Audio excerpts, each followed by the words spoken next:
Dans cette nouvelle vidéo de cette série des exercices de langue AC, nous allons écrire le programme suivant. C'est un programme qui permet d'afficher la résistance équivalente à trois résistances R1, R2 et R3. Il y a bien sûr, pour les résistances, il y a bien sûr deux cas. Le premier cas où les résistances sont branchées en série et le deuxième cas si on a les résistances qui sont branchées en parallèle. Dans le domaine de l'électricité, normalement, si on a un circuit électronique, il y a deux cas pour la résistance. Si on a un circuit avec un générateur, nous pouvons brancher les résistances, comme vous voyez là, en série. Et là, pour calculer la résistance en série de ce circuit-là, nous pouvons utiliser la formule suivante. R1 plus R2 plus R3. Si vous avez un circuit avec les résistances sont branchées en parallèle, comme le cas suivant, nous devons utiliser la formule suivante. Donc R1 fois R2 fois R3 sur R1 fois R2 plus R1 fois R3 plus R2 fois R3. Voilà, donc ça c'est juste un petit rappel qui vous permettre de connaître comment calculer la résistance en série et la résistance en parallèle pour un circuit électrique. Pour notre exercice, l'utilisateur doit fournir les données. Alors, quelles sont les données qu'on doit l'utiliser pour calculer la résistance, que ce soit en série ou bien en parallèle? Bien sûr, il faut avoir les valeurs suivantes. Il faut avoir la valeur de la première résistance, la deuxième résistance et la troisième résistance.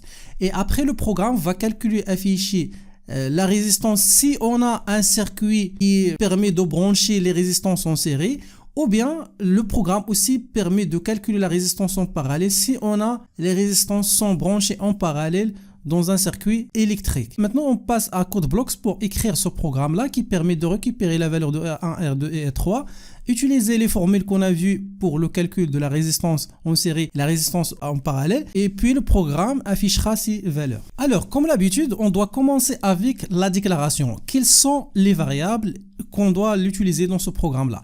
Alors, pour les variables, il y aura bien sûr les trois valeurs des trois résistances.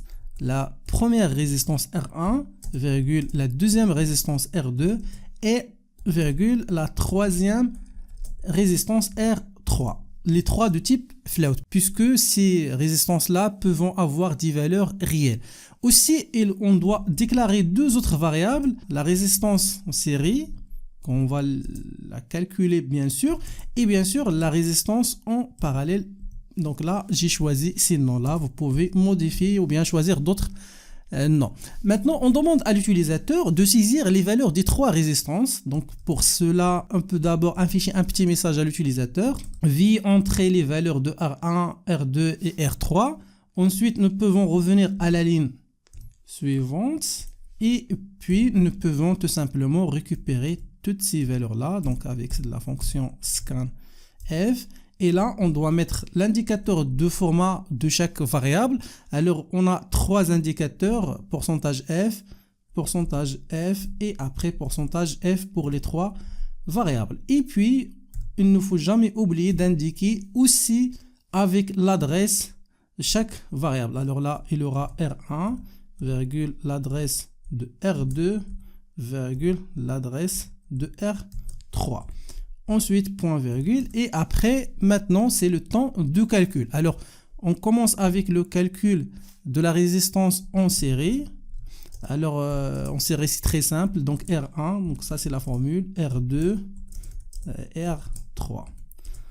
Après, la résistance en parallèle, c'est aussi très simple. Donc, on peut utiliser la formule qu'on a vue dans l'explication. D'abord, on doit multiplier R1 fois R2 fois R3 et après on doit diviser tout ça sur la valeur de R1 fois R2 plus R1 fois R3 et finalement R2 fois R3.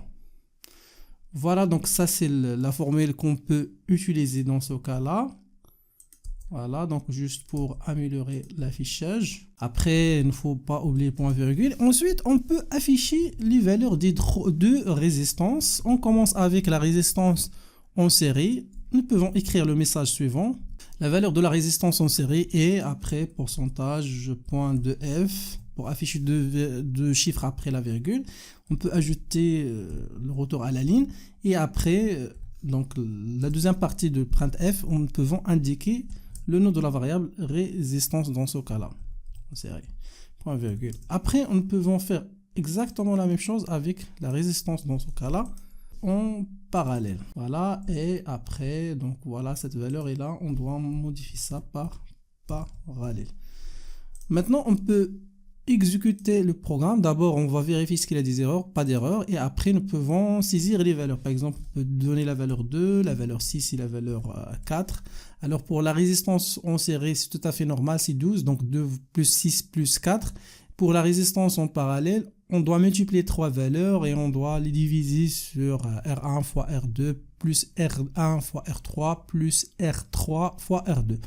Et voilà, donc vous pouvez utiliser ce programme-là pour calculer, si vous avez des exercices, les résistances différées. Donc vous pouvez utiliser même des valeurs un peu réelles. Voilà, donc ça c'est la solution de cet exercice. On a vu un exemple concret d'un programme qui pourra être utilisé dans le domaine de l'électricité, qui sert tout simplement à calculer la résistance en série et la résistance en parallèle des trois résistances R1, R2 et R3.